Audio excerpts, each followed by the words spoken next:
What is it that gives your life a sense of meaning and purpose? Because once you find that, it puts you in your power place. See, if you know what your life work is, I encourage you to start working on it. If you can't do it all at one time, do just a little bit of it. And if you don't know what it is that you showed up to do, if you don't know why you're here, I encourage you to find out what your purpose is here. What is the meaning of your life? What will be different? Have you ever asked yourself that question? I've done that. I remember coming from a friend of mine's funeral, and I was reflecting on how much time I had left. And I went for a walk in a park thinking about this guy whose life was so promising. And I mean, he wasn't an old guy. He was quite young, in fact. And I thought about all of the things that he said he was going to do, and he never got a chance to do those things. And I started thinking about my own life and how much time I had left to do the things that I would like to do. And at that time, I wasn't sure what my life purpose was, what my life's work was. I wasn't sure about it at that time. And I thought about it quite a lot. I had some idea, but I wasn't convinced. That I don't think I felt worthy. I didn't believe that it could be me to do this kind of work that I'm doing right now. And I say to you that if you begin to take a conscious effort to find out what it is that you're supposed to do, I say that it can literally save your life. I said that it can literally save your life. 85% of the American public, according to recent studies, are going to jobs that they hate, working on jobs that do not challenge them. They get sick thinking about going. Because, see, when you go to a job and you already know how far you can go, you can already see that proverbial glass ceiling. See, when you're going someplace and you already know how much you're going to make, you already know how far you can go, you're in a dead-end position. It erodes your self-esteem. It lowers your sense of yourself. It creates an inner turmoil. It creates an emptiness in you. So I say that your life is worth finding what it is that you're supposed to do. And I'm not saying quit your job. I'm saying find it and do just a little bit of it. Just start working at it just a little bit, but do find out what your work is and hold on to it, and don't let your dream go. Don't let it go. See, and here's something else I want you to begin to look at. Why is it that most people don't pursue their dreams or don't do better than what they're doing if they're capable of doing it? I think that many of us don't go the next step because we don't know what to do yet. And I say that the reason that we don't even explore the possibility of what to do is because subconsciously we don't believe that it can happen for us, and we don't believe that we deserve it. So here's what I'm suggesting. How much time do you spend working on you? How much time do you spend every day working on your dream? In the last 90 days, how many books have you read? In the last year, what new skill or knowledge have you acquired? What kind of investment have you made in you? So I'm saying that as you begin to look at where you want to go, if you want to make it today, and things are changing so fast you have to literally run to stand still, I'm saying that you've got to make some conscious effort to begin to work to develop you. Here's something else. Most people are not living their dreams because of fear, ladies and gentlemen.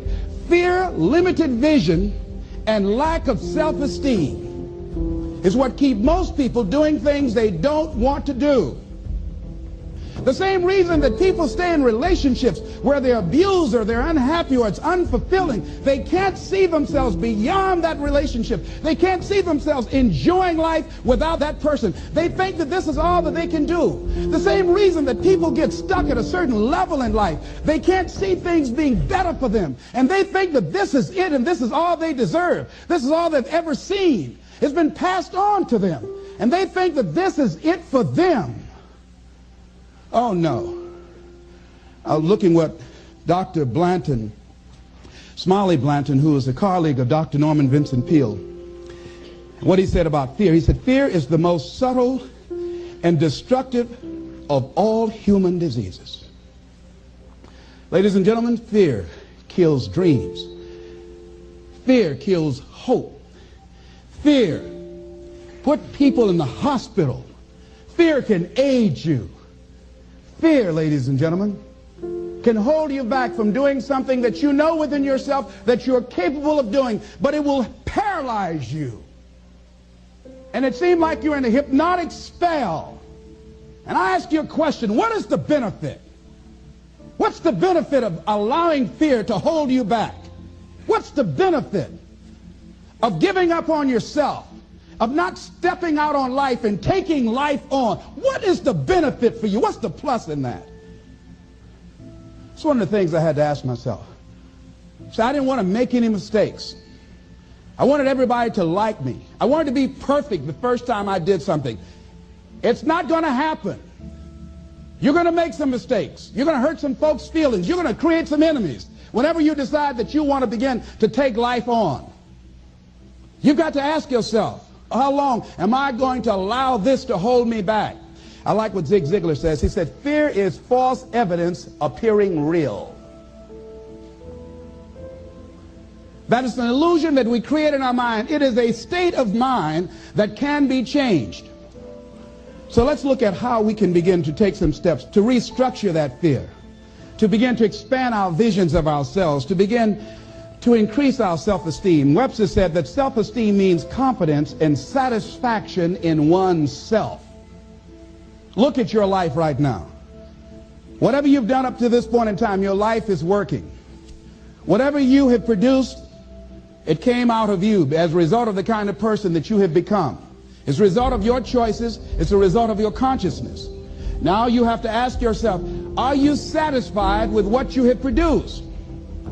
Is this what you want? Would you like for things to be better than this? Do you believe that you deserve better than this? Or are you content? This is it. You don't have to do anything else. That you already resign yourself in life and say, well, I'm happy. I'm not starving like the people in Calcutta. Are you allowing yourself to get off the hook like that? Or do you believe somewhere in the back of your mind or in your heart that there's some other great work for you to do? There's something else that life has for you. And that's why you're here. How do we handle this fear factor? How do we increase our self-esteem? You have to begin to fortify yourself. How do we do that? I believe that you have to begin to consciously monitor your inner conversation and start talking to yourself. Start building yourself up. Sometimes the only good things you will hear about you are the things that you say to you. So I'm saying learn to be your own booster. Start building yourself up. Start encouraging yourself. Start saying, I can do this. I can make this happen. When I started thinking about becoming a speaker, I said, yes, I can do this. I can make this happen. When I start trying to convince myself I can be a businessman after flopping and failing and losing thousands of dollars and feeling stupid and dumb and having people take advantage of me because of what I didn't know, I had to talk to myself because people were saying to me that I was dumb. And somewhere in the back of my mind, I was saying, you're right. Look at what I've done. I had to say, no, Les. Hey, come on, man. Get yourself together. You can handle this. You just haven't figured it out yet. It's all right. This is your training period. This is the tuition you have to pay for what you don't know.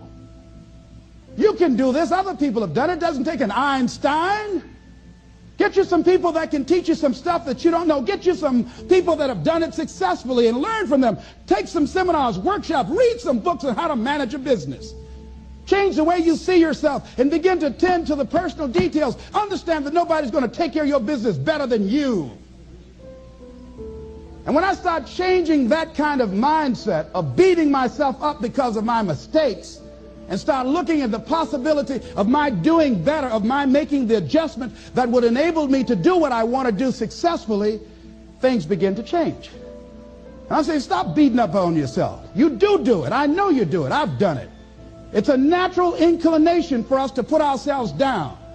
See, we are born negative, I think, in a negative consciousness because we live in a negative world. Here's some other things, ladies and gentlemen.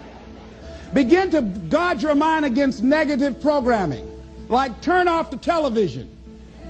Don't watch the news. So you've got to guard the kinds of things that you put in your mind. See, if you don't program your mind will be programmed, because human beings are goal-oriented. That's why we die of broken hearts early. That's why we're running through life to early graves. We're going through life, ladies and gentlemen, and I think that Henry David Thoreau said that most men live in quiet desperation. Most of us go through life running scared. So we created this in our minds, false evidence appearing real. We made it real in our minds. That's why Churchill said there's nothing to fear but fear itself. That's the destructive monster. So turn off things that can contribute to your fear. Turn a deaf ear to people that all they can do is talk about how negative things are, because they have bought into the consciousness of the world. Start attending workshops, seminars, listening to tapes on a daily basis to begin to recondition your mind, to retrain your thinking. Faith comes by what? Hearing and hearing and hearing. Listen to things that can empower you, that can enable you to create a new reality for yourself, in a new life for yourself. You might appear to be strange around most people. You know, most people think you're strange if you're happy today. See, these people have not found their purpose in life. That's why they're grumpy. That's why they're miserable. That's why they're so negative. They're hurting and they want to hurt other people. So start practicing using programs for your mind. Seminars, books, workshops. Keep a journal.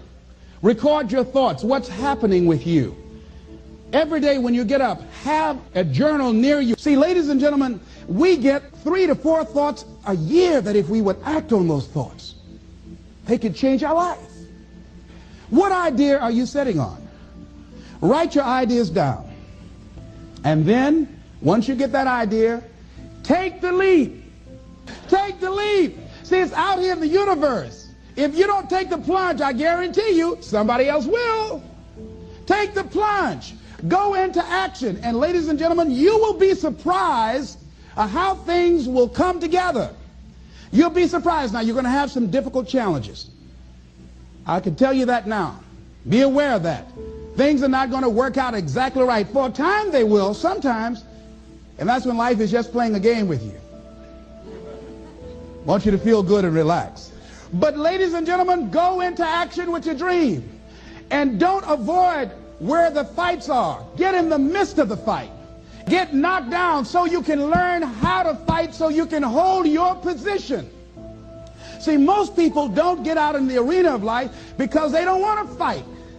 Most people don't get out there because they don't want to get knocked down. They don't want to be dropped to their knees. But see, you're going to be dropped whether you're on the field or whether or not you're sitting on the sidelines. You're going to be dropped. So at least get dropped for something. See, that's how most people are spectators in life. You don't want to be a spectator. You want to get out in the field where the action is. And you will be amazed. After the struggle, there will be a calm period and things will begin to click for you.